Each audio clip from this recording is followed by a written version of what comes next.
Hello guys, welcome to Solutions Hub. On today's tutorial, we are going to show you how to use a particular Android app to scan your QR codes and your barcodes. Right, good. So we have a code here.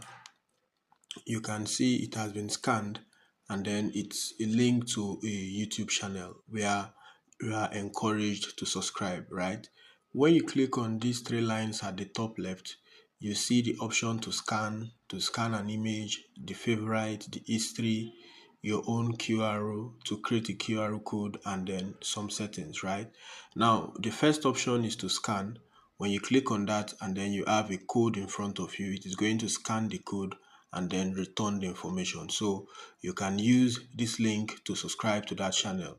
The next of it is to scan an image. Now, if you have this QR code stored in your phone, you can see it's asking us which of the apps is it going to use. Is it going to use gallery or photos to access the pictures in our device, right? Good. So when it accesses that picture, it is now going to scan the QR code, which is just similar to what it has just scanned, right? Good. So if you have any QR code in your phone, you can actually use this approach to what? To scan it.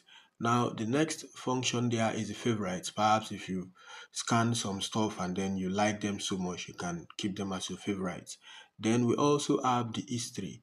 Now, if you look at the history, you are going to see the number of QR codes that have been scanned, and then they are all links, right? Good. And then the links are to that YouTube channel.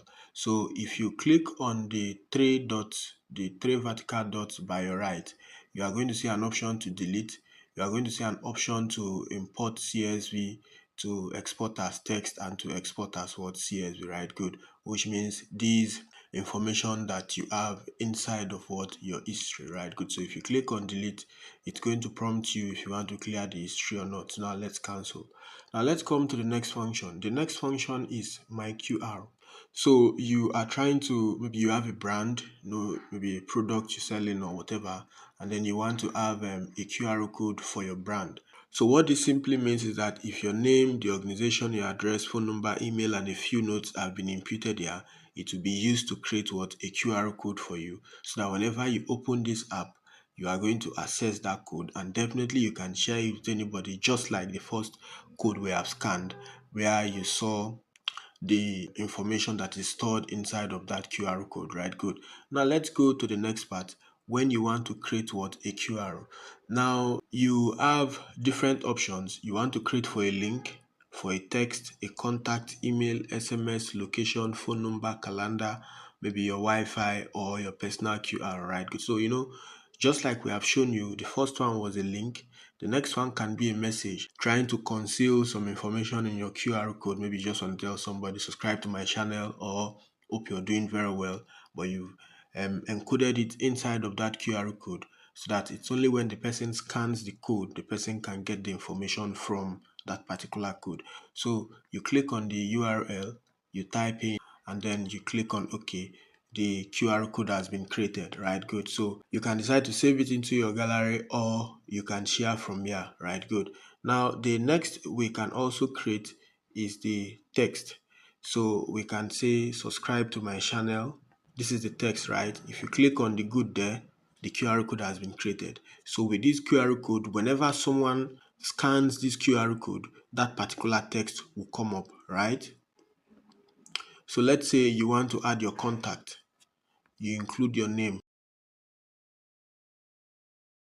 Maybe you still say subscribe to my channel, right? Good. Now, having imputed all this information, if you click on this, it's going to create what? A QR code based on this information, right? Good. So we are going to save this.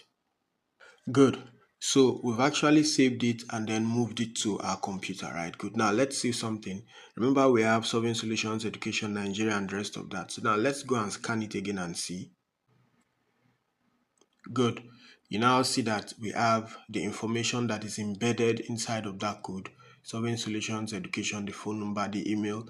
You can see add contact, add map, to call, send an email, to share, or maybe perhaps to copy, right? Good. Now let's see what else we can create. We can create for email, SMS, location, phone, calendar. Perhaps you have for Wi-Fi, you put your network name, and then you also include what? A password, right? Good. So when you have included your network name and then you've included a password, you try to create it. So whoever scans the code gets access to what? To your network. So these are some stuff that you can actually create what? Codes for. So the link to the app will be left in the description section of this video so that you can see how best you can use it. So until we see you with the next tutorial, have a very good time. Bye.